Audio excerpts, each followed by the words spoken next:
The physical problems sometimes are not as bad as the mental problems and psychological problems, all kinds of problems, because they don't know how to get out of the traps of Maya, of badness, and of, surrounding unfavorable situations and bad energy.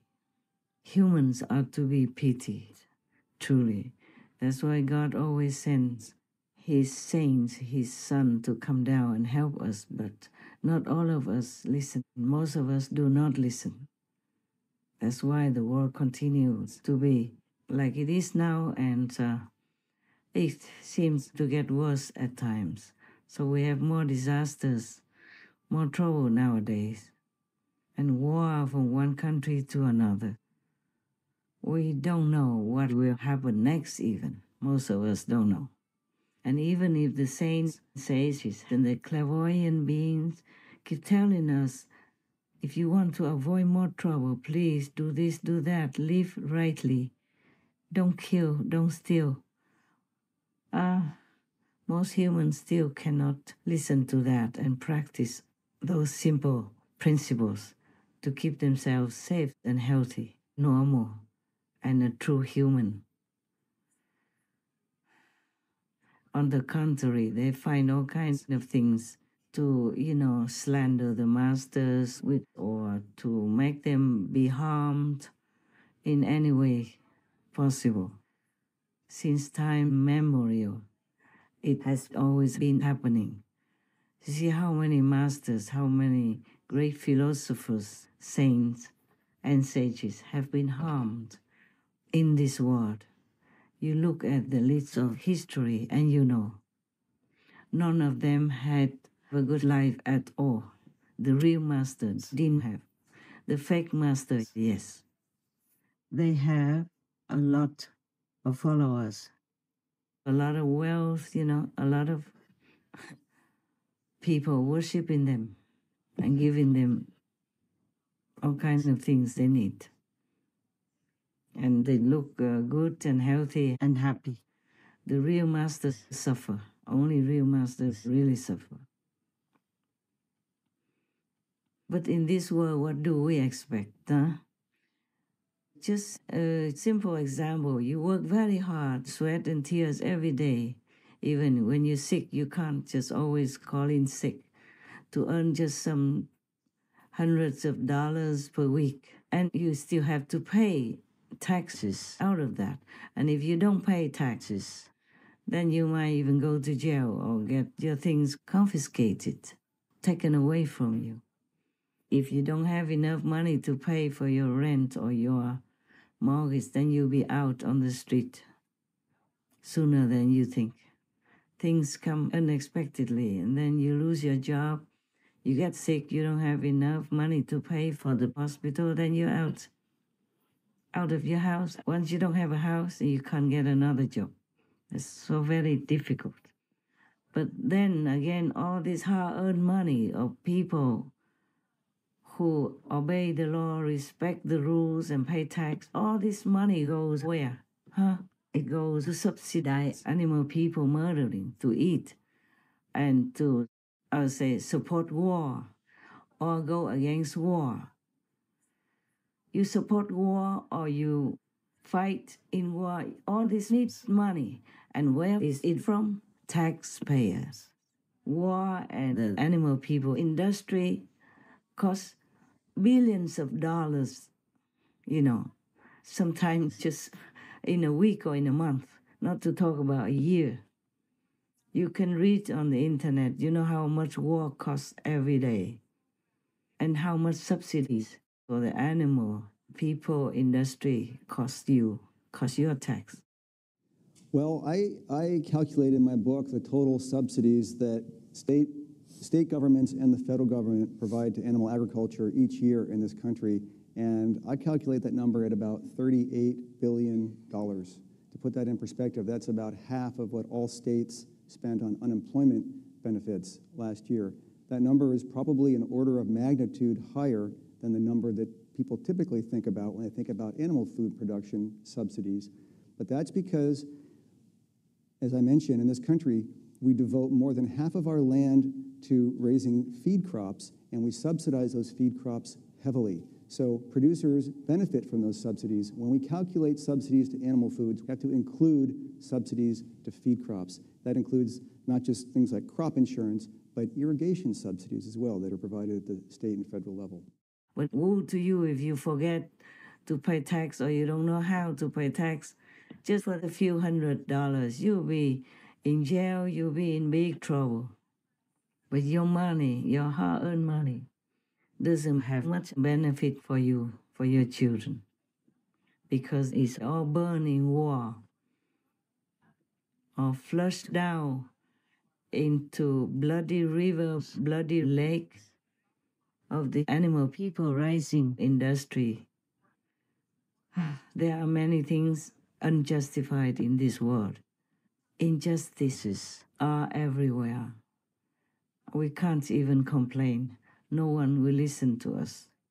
And good persons, like the masters, are more often than not, or almost always in trouble.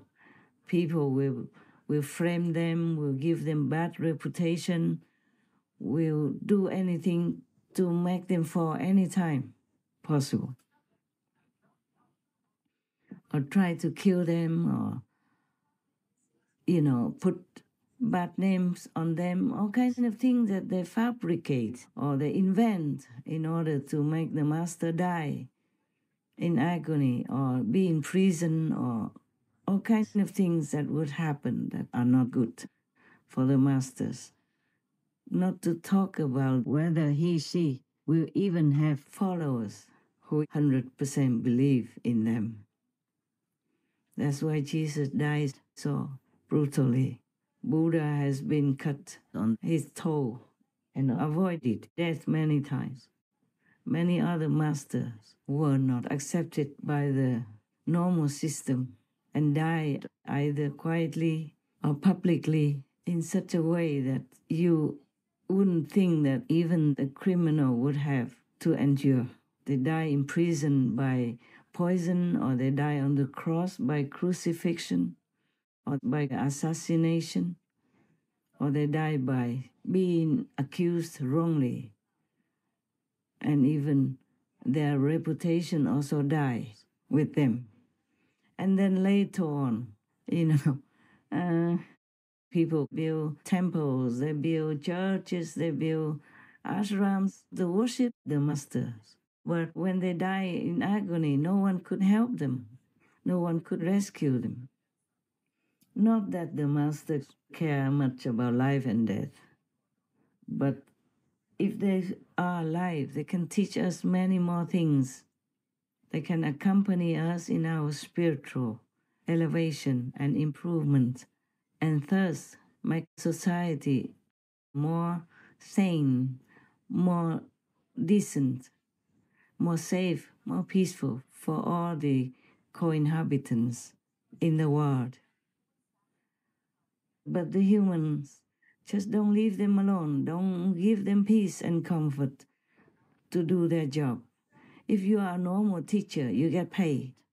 Yeah, you have vacation time and you have retirement money even. But if you are a real master, oh, if they don't kill you, you feel lucky already. If you accept offerings from the disciples, then they would say, oh, you just teach them so that you can fill your stomach or have a good house. And if you make money, you make business to earn money to feed yourself and your dependents, or for doing your own preaching, paying the cost of all your teaching, then they will say, oh, you are not the real practitioner because you're greedy, you want to make money, that's why you make business and all that. Yeah, so the master could never win in this world. Most of the masters die in agony like that. You know it. You read all of the religious history and then you know. Even I have my own similar problems. I have to earn money like everyone else, and I have to make some business. My own stuff, my own creations even. like jewelry or clothing, paintings, yeah, and other stuff. And people also criticize me for making business. As a spiritual teacher or practitioner, I shouldn't make business at all. I should probably go on the street with a begging bowl, huh? In this modern time, it's not favorable to live like that. Even in Buddhist countries, people don't do that. There's still some tradition in some Asian countries. You know, they go out and beg for food once a day. And the followers of Buddhism would give them food. And in India, the tradition is still very normal that the monks would have no money and go around and rely on food or clothing offerings from followers. But nowadays, people follow all kinds of faiths and they don't truly keep the tradition. So I know many monks who are hungry for many days and don't have food. And even my own people, some of them criticize me to my face. Like if I want to give for some disaster or some organization, 20,000 US dollars, then they criticize me. They say, you must give 40,000. First I say 50,000. They say, no, cannot. And they say 40. I keep arguing back and forth like that. I say, I don't earn that much. I dress well, I put jewelry on and all that like a rich person, but these only because I create them. So they're cheap for me to wear, but they are not for me to keep. It's like advertisement. So people see what's new so they can buy. Because if I don't sell them clothes, if I don't create these clothes or jewelry, then the people who need them would also buy outside anyway. They would spend their money to buy jewelry outside anyway. And I think my creations of jewelry and clothing are very beautiful. So if they like to buy it, it's really worth it. They have to buy them anyway, either for me or from outsiders. It's the same. And all this money I use for Supreme Master Television or for disaster relief, I use what I have. I can't use more than that because I don't want to owe the bank anything. I use within my own means. But it doesn't mean I have a lot. I do have a lot, but not like overly a lot. We have enough to spend, a little bit more than enough. But you never know. Like in a pandemic, I have to spend a lot without earning anything much because people don't come and buy stuff. For example, like that, for rainy days, everyone, not just myself, need to save some money. We say save it for rainy days. We all know that. And I always have to take care so that our Supreme Master Television, for example, will continue. Our spreading of the truth and Dharma will continue. And our charity, whenever people need some disaster relief, we contribute as much as we can. Also as much as heavens allow. Because if I give more, that might not help them at all. They might have other karma. Something like that. My money is not my money. My charity is not my decision. I do everything according to God's will. That's why I always thank God. And even if I can earn money at all, that's also God's grace and heaven's support. Many people who may have more talent than I do, they also make jewelry or clothing, but they don't get that much money, or they may not succeed in making business. So everything is God's will, if I succeed in earning money or not. Everything is according to God's will, whether we could continue Supreme Master Television or not. I don't like to take donations. I don't like to ask my followers, my disciples, my believers to give me anything because they also have their hard lives. I never know how much any of my disciples make. I never ask them how much they make. I never ask what they do for living. Nowadays, because we have Supreme Master Television, we also introduce what they do so that people don't think that we are sitting there waiting for the government to supply us money or eating your taxes. For example, like that. We do everything openly. That's why we have to say what the host do and all that. Only if the host or the personnel, the team people permit. Otherwise, we don't make them be hosts if they don't want to. All of them, they personally want to do it. Also, we don't give their information, not the whole complete information, to protect their privacy. Yeah. So you see, if I earn money, people also criticize. If I give money, even my own people criticize, telling me why I give so little. I wish I could give more, truly like that.